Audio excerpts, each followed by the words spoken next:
Hebreërs 11 vers 27.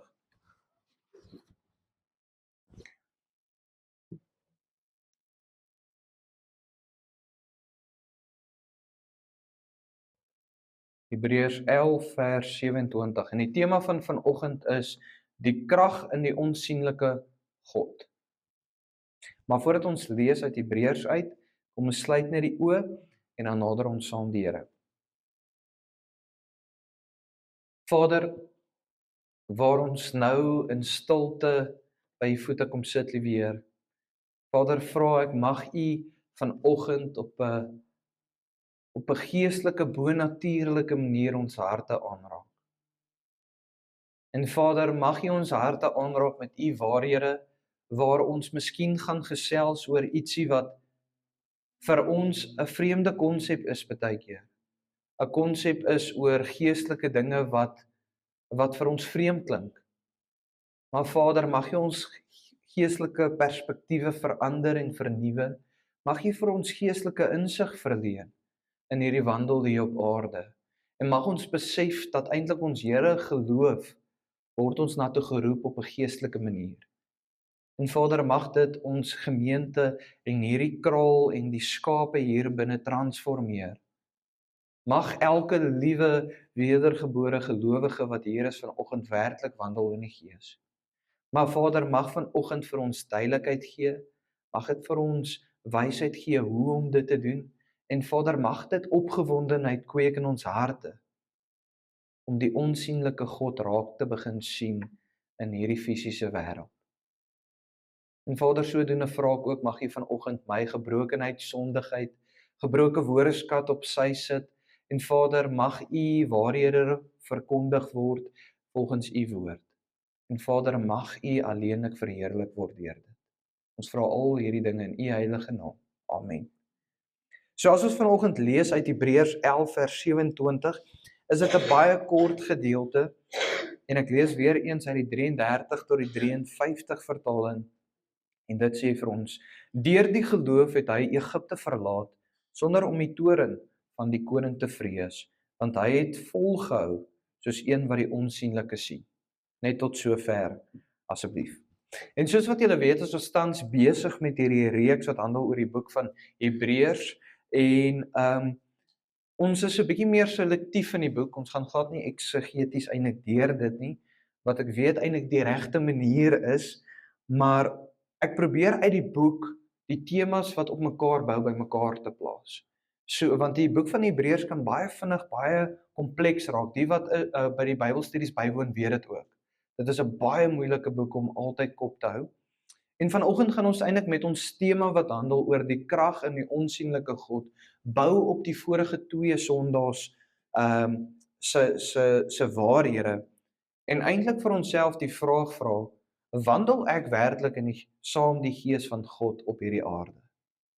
Want ek glo in die moderne kerk, en veral in ons konteks as Suid-Afrikaners, is die geestelike element 'n baie moeilike aspek om oor te gesels, en ook baie keer is dit 'n baie vreemde ding vir ons om te verstaan. Ons kom uit 'n kultuur uit wat fisies is, nê?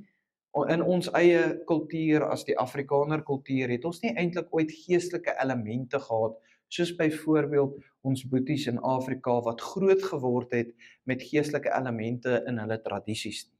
En is eintlik 'n wêreld wat ons baie keer 'n bietjie vervreemd is van. En is moeilik om dinge te verstaan soos as die woord sê ons moet wandel in die Gees. Ons moet deur die Gees kommunikeer met die Vader in gebed byvoorbeeld. En dan kan mens baie vinnig by die vraag kom, doen ek dit? Is my geestelike perspektief reg? Want ons moet besef dat tot 'n redding ons beginpunt saam die Here as sy kinders het op geestelike manier gebeur. Ons is nie op 'n fisiese manier gered nie, maar op 'n geestelike manier getransformeer en ook sodoende gered. So ons gaan dan vanoggend so 'n bietjie gesels, en ek weet baie van ons wat hierso is, het al voor redding die volgende vraag gevra. Soos byvoorbeeld: Here, gee my 'n teken, en wanneer ek daai fisiese teken verkry, sal ek glo. Ek weet nie van julle nie, maar voordat ek tot redding gekom het, ek baie sulke dinge gesê. Ek weet nie met wie ek gepraat nie. Ek het ook net so half opgekyk en sulke stellings maak. Here, ek sien al hierdie mense wat om my glo en ek dink nie ek glo nie. Ek glo nie soos wat hulle glo nie. Dis nie eers die sentrale punt vir my lewe nie. En ons vra vir fisiese tekens, maar dit gebeur tog ook wanneer ons al in die geloof staan. Dan vra ons vir tekens om op 'n dieper manier vas te hou aan hom. Is dit nie waar nie? En ek weet dit is so 'n menslike element, maar ek glo almal wat hier is, het dit al op 'n tipe vorm gedoen, terwyl hulle saam die Here wandel en ook voordat hulle tot redding gekom het. Maar vanoggend gaan ons kyk na die krag wat ons in die geloof ontvang wanneer ons die onsigbare God, dit beteken die God wat ons nie kan raak sien nie, want onthou God is gees en God die Vader het nie 'n beeld nie, in die sin 'n vorm soos wat ons het nie, sê die woord vir ons.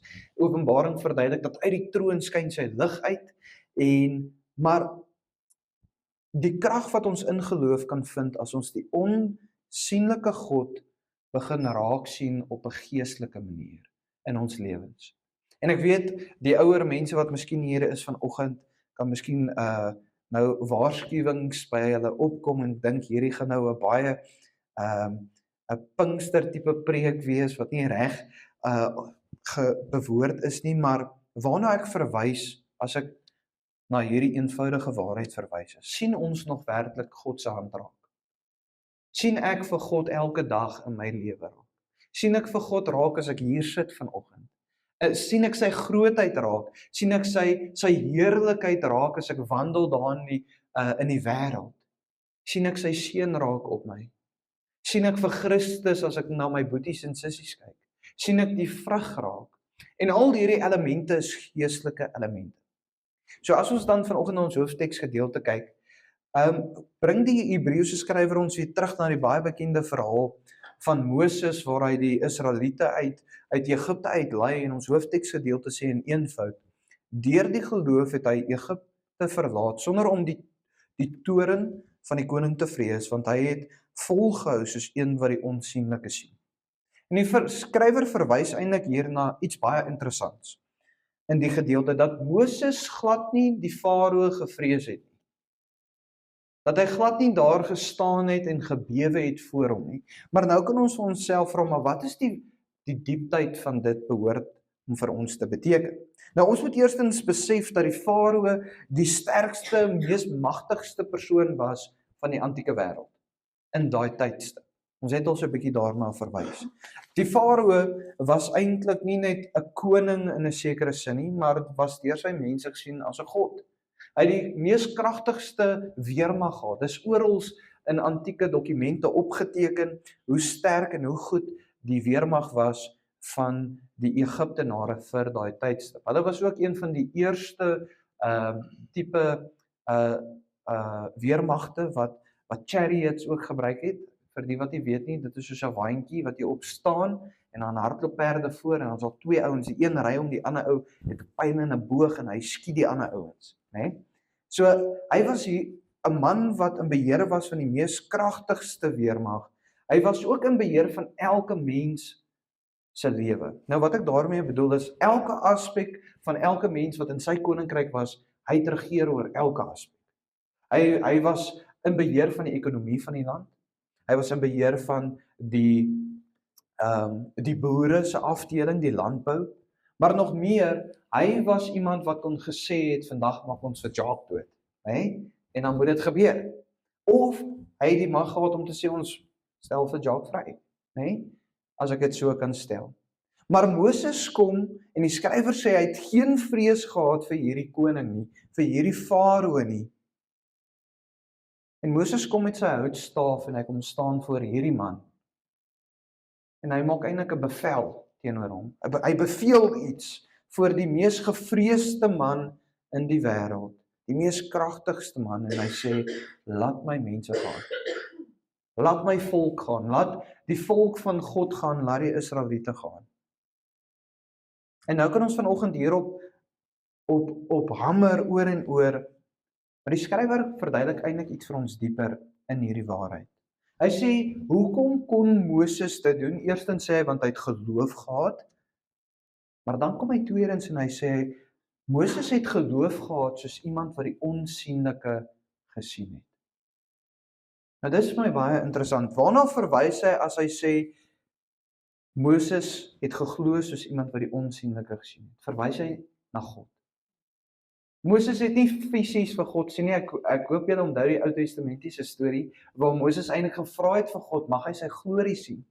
En God het gesê, geen mens kan my aanskou en nog steeds lewe nie. En toe het God hom toegemaak in 'n skeur en sy hand oor hom gehou en toe mag Moses eers kyk toe hy verby geloop het, tegnies gesproke, sy rug gesien het. Maar die skrywer verwys hier na 'n geestelike element. Dat Moses geglo het soos iemand wat op 'n geestelike manier vir die onsienlike, onsigbare God gesien het in die oomblik toe hy vir hierdie magtige man gekyk het, het hy agter hom die mees magtigste persoon gesien. Nie persoon nie, entiteit. God die Vader. En nou moet ons vir onsself vra, waarna verwys hy? Die skrywer verwys na geestelike insig en geestelike perspektief. Hoe kon Moses vir jare deur die woestyn en ook uit Egipte die heeltyd op die Here vertrou? Dink gou daaraan. Hy het nou net voor hierdie man kom dinge gesê en hy het gesê hierdie gaan gebeur en die plaag het gekom. Later het die farao se seun dood gegaan en toe gaan hulle uit Egipte uit en hier kom die magtigste weermag op aarde en hardloop agter hulle aan. Hier kom hulle by 'n see wat voor hulle is wat hulle roete blok en daar staan almal en kyk vir Moses. Dink hoe sou jy gevoel het as jy daar gestaan het? Dink hoe sou jy gevoel het as jy vir 40 jaar 'n nasie moes gelei het in 'n woestyn wat nie water het of kos het? Nee, ek weet my OCD wat ek het sou heeltemal my angstig gemaak het, nê? Ek sou verlore geraak het in die grootheid wat dit vat om 'n nasie te voed in 'n woestyn. Maar oor en oor sien ons dat Moses sterk gestaan het en ja, natuurlik Moses het toe op die ou einde bietjie van die pad af gedwaal. Maar die skrywer sê hy kon dit gedoen het want hy het volgehou soos een wat die onsienlike sien. Nou die kernvraag dan vanoggend is vir elke een, sien jy nog die onsienlike God raak in hierdie wêreld? As jy voor 'n probleem staan, voor 'n struikelblok, voor die dood, soos wat ons gepreek het. Is jy geestelik so ingestel om die Here nog daagliks raak te sien? En kom ons vat dit verder, om hom te eer en te verheerlik ook vir dit. Die woord in die Ou Testament praat baie oor die natuur, en ek weet ons het al baie daaroor gepraat. Sien jy nog die Here raak as jy na die veld kyk? Sien jy hom raak in die voeltjies wat hy gemaak het? Sien ons hom raak in die aand as die hemelruim so verby ons kom, die sterre wat daarbo is, want die skrif sê vir ons, hy het dit gemaak dat dit oneindig groot is, want hy is oneindig groot. Mense, sien jy hom nog raak as jy na jou eie lewe kyk, na jou kinders, die seëninge wat hy bring? Sien jy hom nog raak as jy na jou eie lewe kyk en jy sien die verandering wat gebeur het na redding, die groei wat plaasgevind het?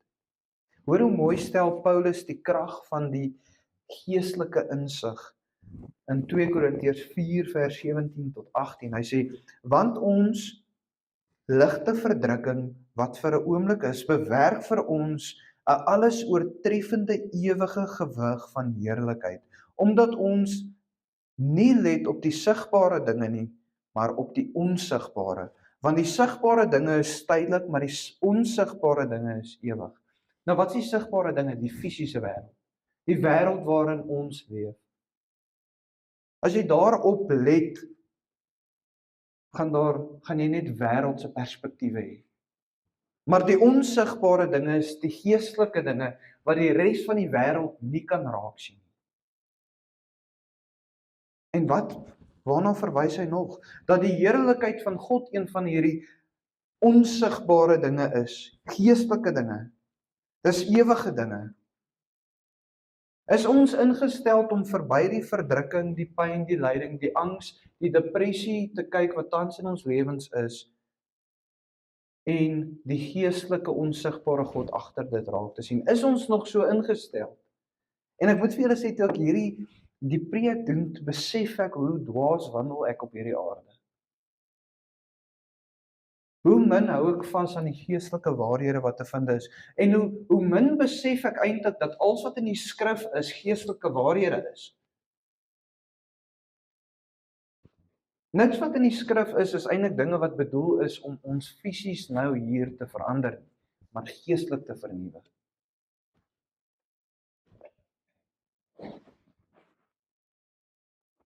En dan moet ons besef, en veral op hierdie punt, dit is 'n baie belangrike en bekende waarheid. Natuurlik 'n persoon wat ongered is 'n persoon wat geestelik dood is, ons almal glo dit.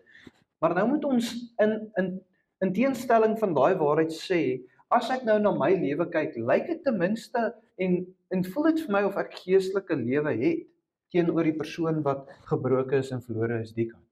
As ons na die kerk kyk, ons as skape hier in hierdie kraal, lyk ons wandel anderste as die wandel van die man daar buite. En nou praat ek nie van doen ons goeie werke nie. Nee, want 'n moslim kan ook vir jou 'n broodjie gee as jy honger is. Nou gaan ek dieper. Het ons ooit 'n geestelike lewe? As ek jou vanoggend die volgende vraag vra, wat beteken dit tans vir jou as die woord sê jy moet in die gees wandel? Sonder om dit nou te antwoord vir my, beantwoord daai vraag daar binne. Hoe lyk jou geestelike wandel? Daar kan een van 3 dinge gebeur. Jy kan nou dit verstaan en sê, dis hoe my geestelike wandel lyk. Of jy kan sê, ek verstaan nie eintlik wat dit beteken nie. Of ek kan sê, ek weet nie eers wat is 'n geestelike lewe nie. Nou as jy by die een punt is en jy voel geestelik dood, mense, 10-10-1 beteken dit dat jy nog nie tot redding gekom het nie. Want redding gee vir jou 'n nuwe lewe, 'n geestelike lewe. Tweedens kan ons net miskien so 'n bietjie onkundigheid hê in hierdie aspek en 'n geestelike lewe hê net nie weet wat dit beteken nie. Maar hoe hartseer is dit nie as ons al 40 jaar hier sit en ons weet nie wat dit beteken om geestelik te wandel saam met die Here nie. As ons nie weet wat dit beteken om geestelik te gesels met die Here of deur sy gees tot hom te gesels in gebed nie. Want hoor wat sê die skrywer van 1 Korintiërs 2 vers 14 oor die ongelowige persoon en hoe baie lyk hierdie persoon nie soos ons wat in die kerk is nie. Maar die natuurlike mens neem die dinge van die gees van God nie aan nie, want dit is vir hom dwaasheid. En hy kan dit nie verstaan nie, omdat dit geestelik beoordeel word. Nou mense, kom ek vra vir julle, as ons byvoorbeeld, ons het nie eers nou bideer nie. As ons nou bideer moes instel, sou dit slegter bygewoon geword het as die res van die bedienings. Dan kan ons sê, ja, maar ek nie tyd nie, né? Besides the point, want dit is 'n geestelike element wat daar is. So wat sê dit vir ons? Ons sien dit as dwaas. Ek gaan nie tyd spandeer daar nie. Is dit nie waar nie? Is dit nie die realiteit van eintlik hoekom ek nie ook tyd maak in my dag om met die Here te gesels nie, want die geestelike dinge van God is my dwaasheid. Is dit nie waar nie? Maar hoe meer ek dit doen, hoe meer besef ek die waarde in dit en dat ek net saam met God tans op 'n geestelike manier kan wandel. Want God is gees. Nou ek glo omrede ons baie keer so sukkel met die geestelike element van ons geloof en die verstaan daarvan, sukkel ons met alles anderster in die geloof. Ons kan nie aan die hoop vashou nie, want dink gou daaraan, is die hoop wat God vir ons beloof in die woord 'n fisiese ding? Is dit? Het iemand al aan die ewigheid gevat en gesê, hier het ek die hoop? Nee. Maar sien julle, hoekom sukkel ons dan om aan die hoop vas te hou? Want dis 'n geestelike ding. Hoekom sukkel ons om te groei in die vrug? Want dit is 'n geestelike ding. Hoekom sukkel ons om ons roepings uit te leef of om net te weet wat is my roeping? Want dit is 'n geestelike roeping. Hoekom sukkel ons om gawes te identifiseer? Want dit is geestelike gawes. Hoekom sukkel ons met die geloof?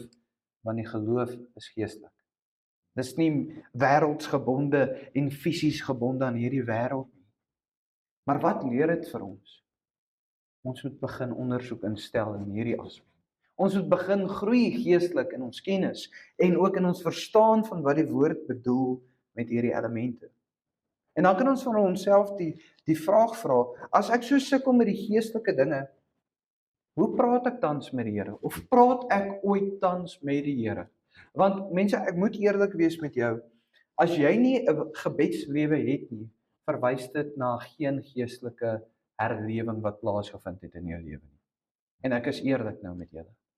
As jy vir die laaste 3 maande nog nie eers een keer gebid het nie, kom sê 6 maande, verwys dit miskien dat jy nie tot redding al gekom het nie. Dis heel eenvoudig, want as jy weergebore is dit 'n realiteit tans in jou lewe dat hierdie wêreld en lewe bestaan? Is dit 'n realiteit dat God daarbo is? Miskien het ek 'n gebroke manier van verstaan hoe dit werk, maar ten minste is die erkenning daar en ek probeer. Ek hoop julle saam met my, soos 'n babatjie leer om te loop, soos wat die woord vir ons verduidelik. Maar my vraag is dan, hoe lyk jou geestelike lewe tans? As jy nou moet eerlik wees met jouself. Is jou geestelike lewe 'n Sondagdiens? Of is jou geestelike lewe die binnekamer by die huis wat jy tyd maak om met die Here te gesels? Want as dit nie is nie, is dit nie eintlik 'n geestelike lewe nie. Om eerlik te wees met julle. Voel jou geestelike lewe miskien tans lou of dood? Maar dan kan ons meer die belangriker vraag vir hom praat, in plaas daarvan net om vanoggend aangespreek te word en vermaan te word. Hoe kan ons dan verander? Ek dink tog dis belangrik. Dit help nie net ek staan hier voor en sê, my lewe is nie op die regte pad tans nie, ek skiet kort daarin, julle skiet kort daarin. Maar hoe verander ons dit? Hoe kan ons meer die onsigbare God raak sien? En ek glo Efesiërs 1 vers 18 tot 19 gee vir ons 'n leidraad in dit. En hoor wat dit sê, verlig die oë van julle verstand, sodat julle kan weet wat die hoop van sy roeping en wat die rykdom van die heerlikheid van sy erfdeel onder die heiliges is, en wat die uitnemende grootheid van sy krag is vir ons wat glo, na die werking van die krag van sy sterkte. So, waarna verwys die skrywer? Hy sê, ons oë moet verlig word. Die Engels sê, enlightened. So dat hulle oë enlightened word, verwysend eintlik dat hulle op 'n vernuwe manier sal kyk na die wêreld, op 'n vernuwe manier God sal raak sien. Maar waarna verwys hy? Gebed. Om te vra vir verligting in gebed, om te vra, Here, help my om U raak te sien. Dan weet julle wat se waarheid, God is daar in jou lewe. God is om jou in jou lewe. En dis hoekom die gebed moet verander van stuur, geef my teken, na Here, maak net my oë oop dat ek U raak sien. En ek hoop daai verskil is 'n waarheid wat julle sal huis toe vat. Die Here is daar. Ons is nie meer in Dawid se tyd waar Dawid sê, Here, U is ver van my af nie. Die Here is in ons as ons weergebore is. Daar kom nie skeiding weer van hom tussen my en hom. Dit voel net vir my. En onthou, hoor die gevaarlike woord, voel vir my of hy ver is. Die hart is die mees bedrieglikste ding, maar die sonde maak die hart hard teenoor die Here. Maar hoor wat die skrywer sê. Hy sê, verlig my oë, sodat ek wat kan sien?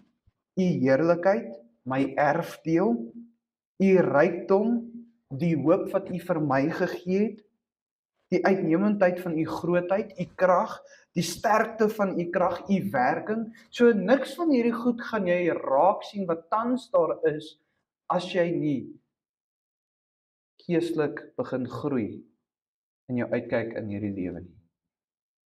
Maar weet julle wat vir my amazing daarvan is, dat God is daar, ons sien hom net nie altyd raak nie. Ons erken hom ook net nie altyd as ons hom raak sien nie. In die waarheid dink ek, soos wat ek sê, ons gebedslewens is die sleutel tot 'n verandering, maar ook ons perspektief in dit. Dis hoekom die woord sê dat die woord is vol geheimenisse wat geopenbaar word deur die Gees, soos wat jy geestelik groei. Want eintlik loop ons tans as gelowiges baie keer rond met 'n sonbril in die donkerte. Jy kan so bietjie sien, Maar omrede ons eintlik geestelik nie groei in hierdie wandel saam met die Here, in ons geestelike perspektief, en soos wat Moses eintlik verby daai vrees gekyk het van hierdie sterk persoon en vir God die Vader agter hom raak gesien het,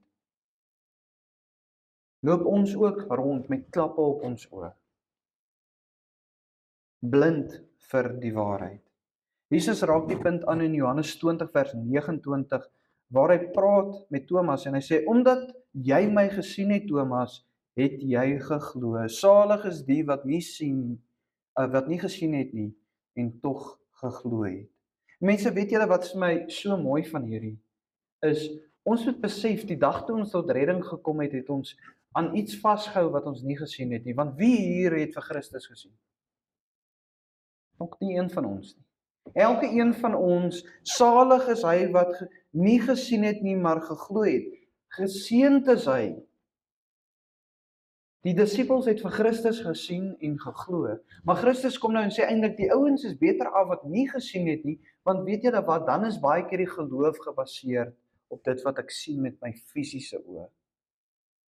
Maar die woord praat van ons moet glo al sien ons nie. En daai geloof self ook kom nie van ons af nie, maar kom van die Here af. Jesus praat eintlik van geestelike insig, geestelike redding. En as jy iets vanoggend in hierdie eenvoudige diens wil neerpen, is die volgende. Hou op die geestelike vrees, want jy is weergebore deur die Gees. Vrygemaak van die vlees en verseël deur die Gees. Nou wat sê dit vir ons? Ons hele journey saam met die Here begin op 'n geestelike manier. Die vraag is net, wandel jy nog saam met hom geestelik? Jesus sê aan Nikodemus die volgende in Johannes 3 vers 5.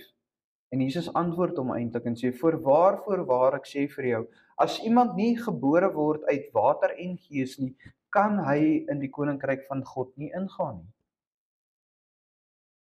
Ons almal ken hierdie waarheid. Maar die vraag is, wat se impak het dit tans op jou? Jesus maak dit duidelik dat elke kind van God se wandel begin op 'n geestelike manier, deur 'n geestelike wedergeboorte. Maar dis nie behoort om daar te stop nie.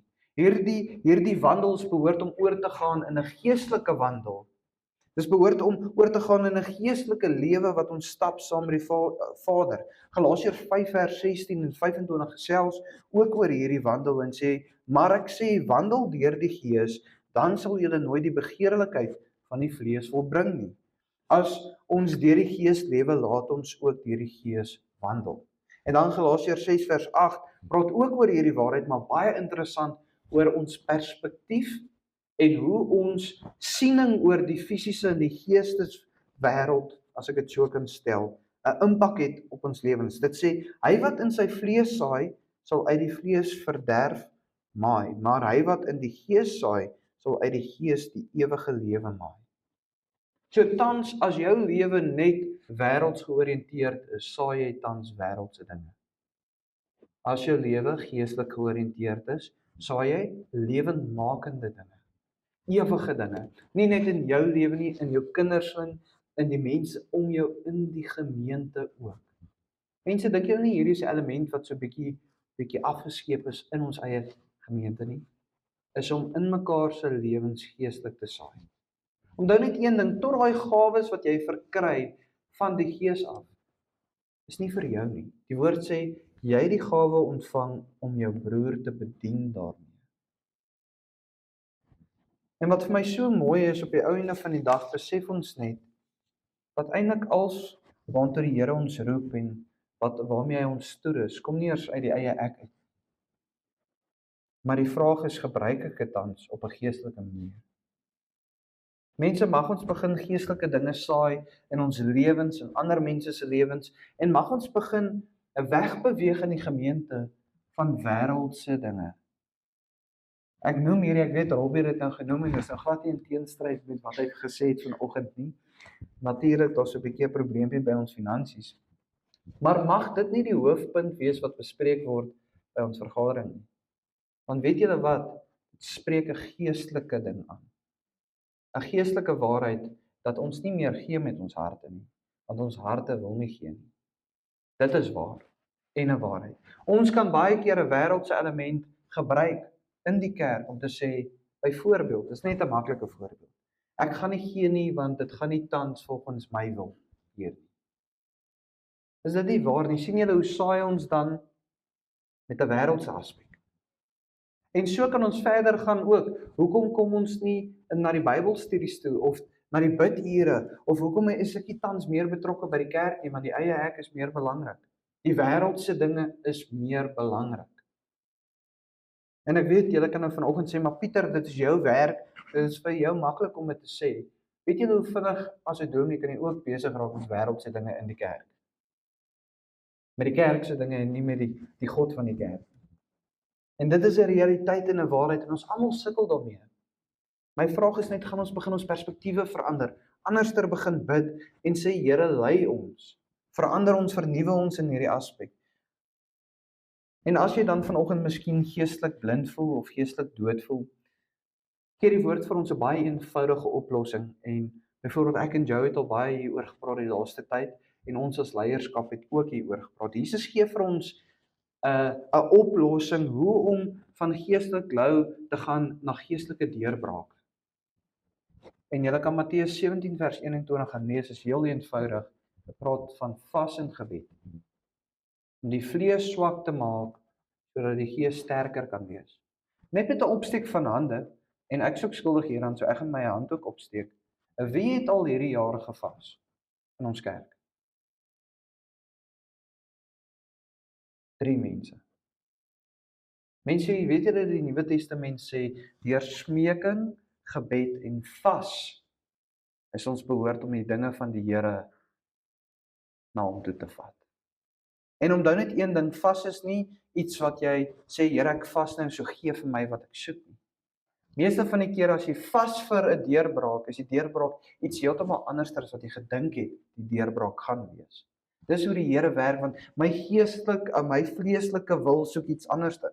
As ek bid en baie keer Here, byvoorbeeld ook, Here ek nie vervoer na my werk toe nie, dan stuur die Here iemand wat jou optel werk, jy soek eintlik 'n kar, né? Jy weet dan sit soos, okay, dankie Here, maar ek soek eintlik hierdie. Nou, in ons geestelike perspektief of geestelike gebedslewe gebeur dit ook. Maar dan wil ek graag afsluit met Jesaja 58 vers 6 tot 9 wat praat oor vas.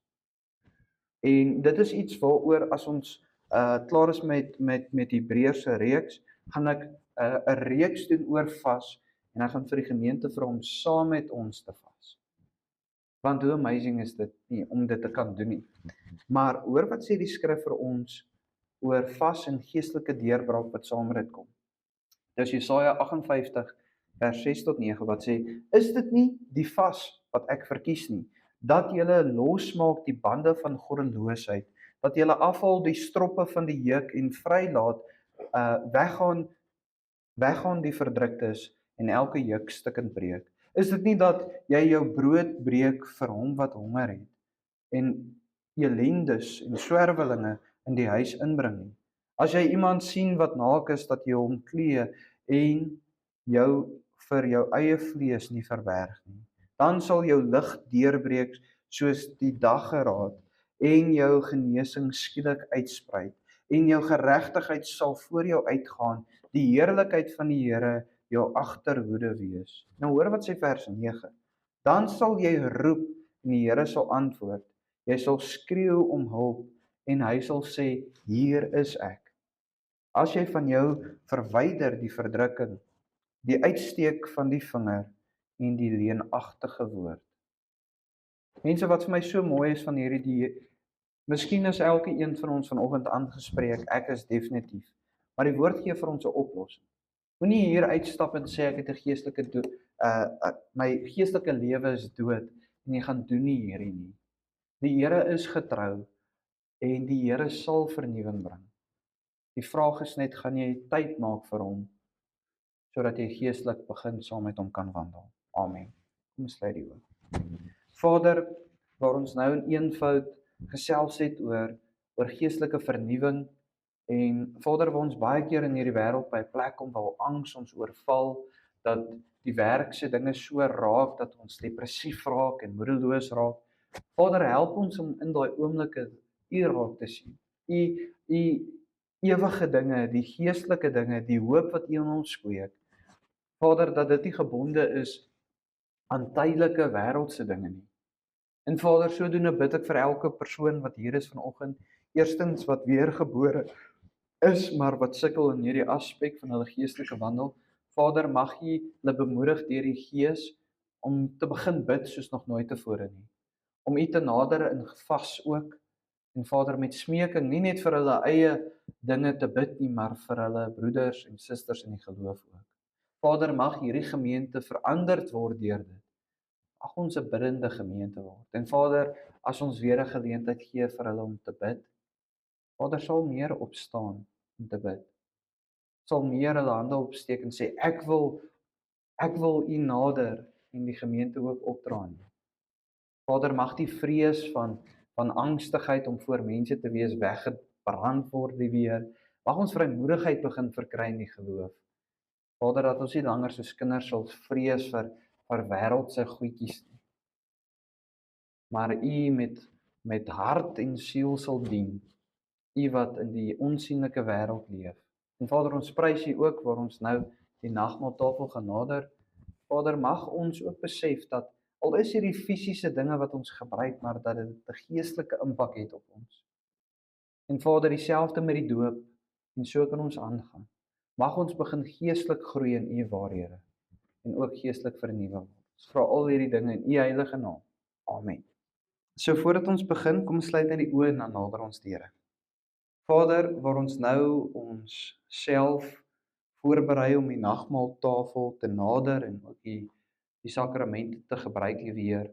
Vader, vra ek, mag U Gees nou ons harte ondersoek en Vader, as daar enige onegthede te vind is daar binne, Vader, wat ek weet elke een van ons het, mag ons dit nou by U voete kom neersit. En mag daar nie een gelowige vanoggend wees wat nie die tekens gebruik nie, want juis omrede ons sukkel, Vader, gebruik ons hierdie tekens. Juis omrede ek besef ek kan nie vergewe iemand wat my seer gemaak het nie, bring ek dit nou na U toe. Vader, juis omrede ek weet ek kan nie ophou met die ou persoon en die dinge van die ou lewe sonder U nie, bring ek dit nou na U toe. En Vader, mag U bevryding en vernuwing bring in ons lewens. Mag ons onsself herinner aan wat Christus 2000 jaar terug gedoen het. En na 2000 jaar terug het hy reeds vir ons sondes wat ons gedoen het en dit wat ons nog gaan doen gesterf. Vader, mag ons besef dat die kettinge van die vlees is gebreek. Die vraag is net, gaan ons voortleef in die Gees of volgens die vlees?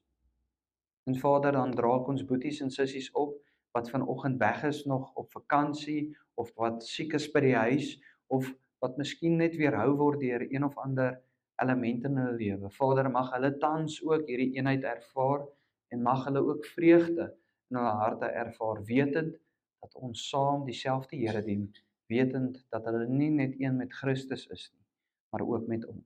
Ons vra al hierdie dinge in U heilige naam. Amen. Die woord sê dan vir ons in Hebreërs 10 vers 20 tot 22, terwyl ons dan, broeders, die vrymoedigheid het om die heiligdom in te gaan, deur die bloed van Jesus, op die nuwe en lewende weg, wat hy vir ons ingewy het, deur die voorhangsel heen. Dit is sy vlees, en ons 'n groot priester oor die huis van God het. Laat ons toetree met 'n waaragtige hart, in volle geloofsekerheid, die harte deur die doop gereinig van 'n slegte gewete, en die liggaam gewas met rein water. Dan vra ek asseblief, Koos, ek het vir jou gevra vir die brood, as jy net vir ons sal bid, daarvoor asseblief. Die Here, ons sê vir U baie dankie dat ons almal vandag hier kan bymekaar kom om na U woord te luister, liewe Here. So wil ons ook nou bid vir U volmaakte liggaam wat in die kruis sterf het vir ons, liewe Here, sodat ons na vorentoe kan beweeg en dat ons wel as 'n eenheid deel kan wees van U liggaam, liewe Here. Amen. Christus het gesê, dit is my liggaam wat vir julle gegee word. Doen dit tot my nagedagtenis.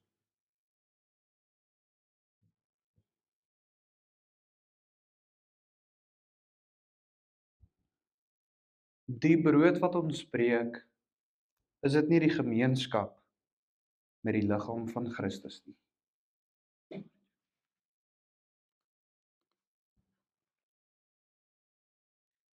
Toe neem hy die beker en nadat hy gedank het, gee hy dit aan hulle en sê, drink almal daaruit, want dit is my bloed, die bloed van die Nuwe Testament, wat vir baie uitgestort word tot die vergifnis van die sondes. En vra net vir jou om vir ons te bid vir die saak.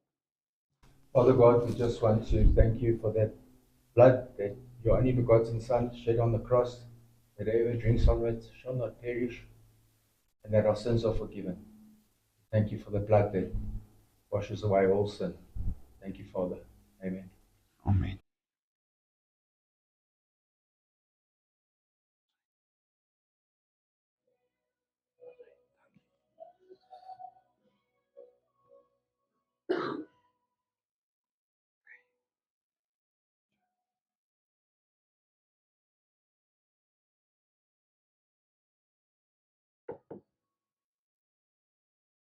Die bloed van Christus reinig ons van alle sondes.